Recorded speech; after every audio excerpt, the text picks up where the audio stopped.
Éteins la lumière ce soir et ose rester seul face à toi-même. Car une pensée viendra, implacable, une pensée que tu voudras chasser, mais qui s'enfoncera dans ton esprit comme une lame froide. Et si, la prochaine fois que tu t'abandonnes dans les bras d'une femme, ce n'était pas seulement son corps qui te touchait, mais la porte la plus sombre de ton inconscient qui s'ouvrait. Tu crois entrer dans un jeu de désir, alors qu'en réalité, c'est une descente dans les abîmes de ta propre psyché. Ce n'est pas elle que tu rencontres, mais les démons que tu caches depuis toujours. Es-tu prêt à découvrir ce que cela réveille vraiment? Carl Jung le savait mieux que quiconque. Chaque étreinte charnelle n'est pas une caresse du hasard, mais un choc violent entre deux univers intérieurs. Tu crois partager un lit, mais tu partages tes ombres. Tu crois embrasser une peau, mais tu lis ton âme à travers ses blessures invisibles. Et le plus terrifiant, c'est que ces ombres ne demandent jamais la permission. Elles s'installent, elles se nourrissent de toi et elles attendent patiemment le moment précis pour se retourner contre toi. Tu crois avoir gagné du plaisir, mais en réalité, tu viens peut-être de perdre une partie de toi-même. Imagine cette scène, tu respires vite, convaincu que tu tiens le contrôle, mais dans les fissures de ton inconscient, quelque chose se met à trembler. Des peurs, des dépendances, des obsessions refont surface. Tu te dis que ce n'est qu'une aventure passagère, une distraction sans conséquence. Pourtant, au réveil, quand le lit est vide, tu la sens encore. Pas dans ta chambre, mais dans ton esprit.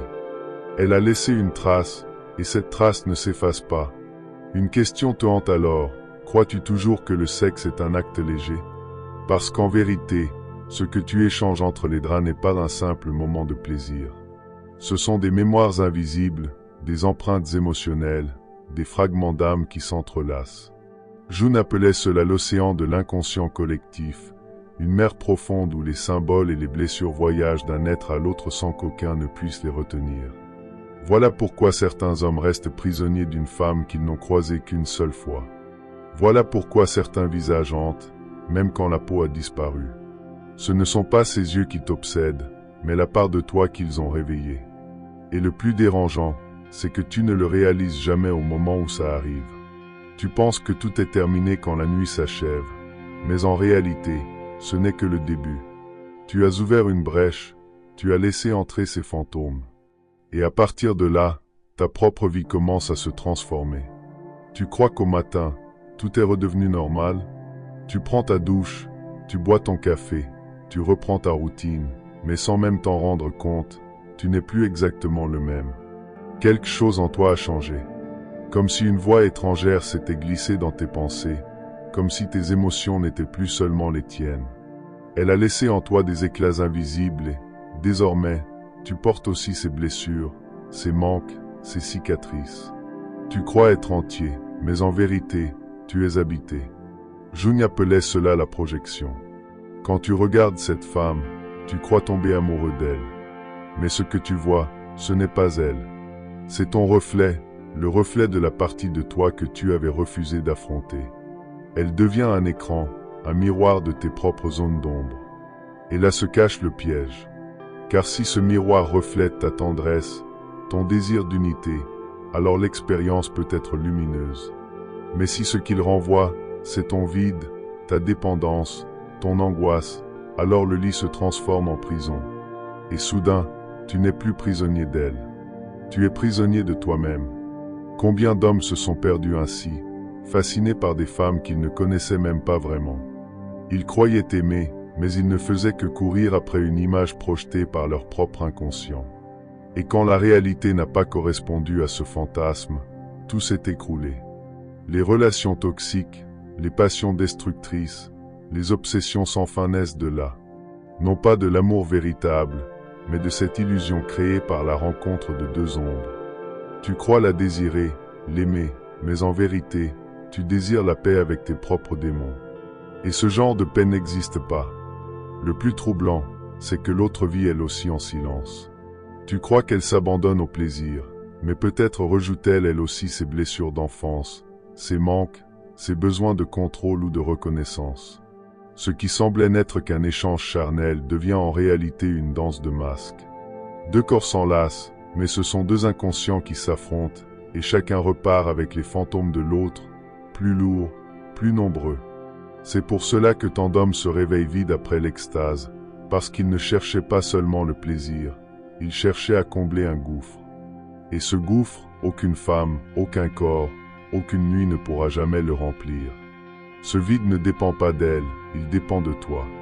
Et tant que tu l'ignores, chaque rencontre te rapprochera un peu plus de l'abîme. Alors, dis-moi, es-tu sûr de vouloir continuer à croire que le sexe est innocent? Es-tu sûr que tu es prêt à supporter ce que tu éveilles, non pas chez elle, mais au plus profond de toi-même? Tu crois que tu la quittes quand la porte se referme derrière elle? Tu crois que la nuit s'achève, que les draps se refroidissent et que tout s'éteint avec l'aube?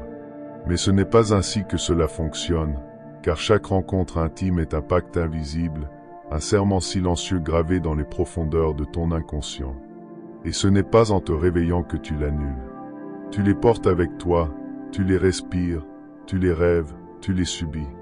Car Jung le rappelait, la sexualité n'est pas qu'un acte physique, c'est la voie royale par laquelle l'inconscient s'exprime.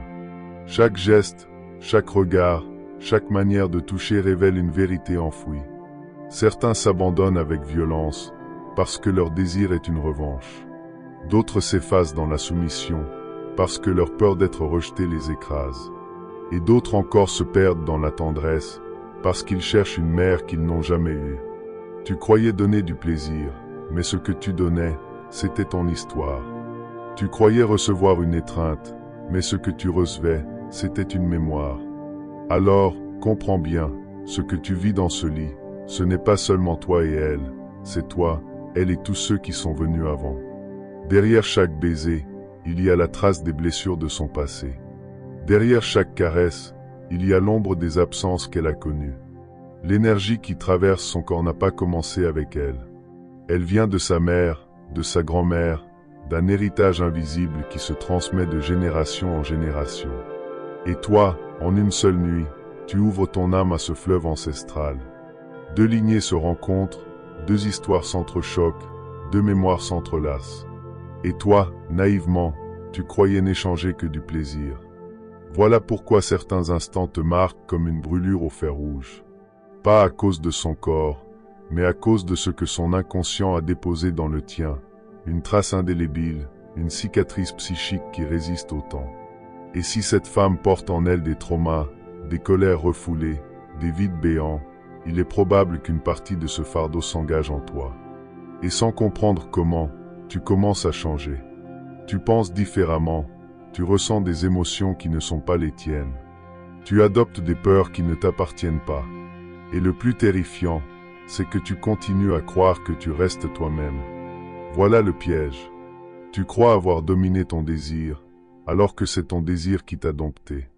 Tu crois être sorti indemne, alors que tu as laissé entrer en toi une armée de symboles, d'archétypes et de fantômes.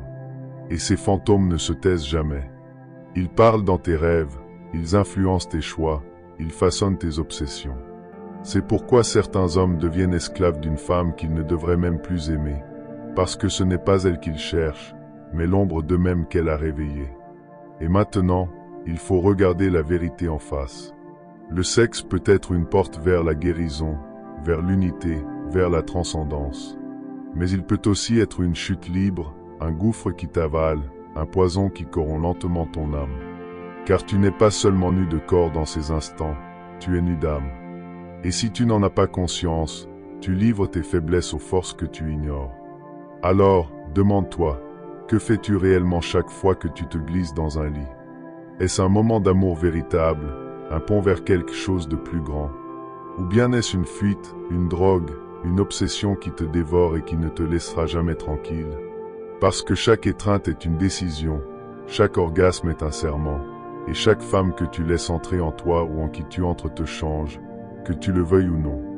Voilà pourquoi Jung disait que l'acte sexuel peut transformer une vie entière, non pas parce qu'il est interdit ou sacré, mais parce qu'il est le langage brut de l'inconscient. Et ce langage n'oublie rien. Il inscrit ses messages dans ta chair, dans ton esprit, dans ton destin. Et ce que tu appelles plaisir peut demain devenir la chaîne la plus lourde que tu porteras. Maintenant, regarde-toi dans le miroir et ose répondre. Es-tu vraiment prêt à payer le prix de ce que tu réveilles dans l'ombre?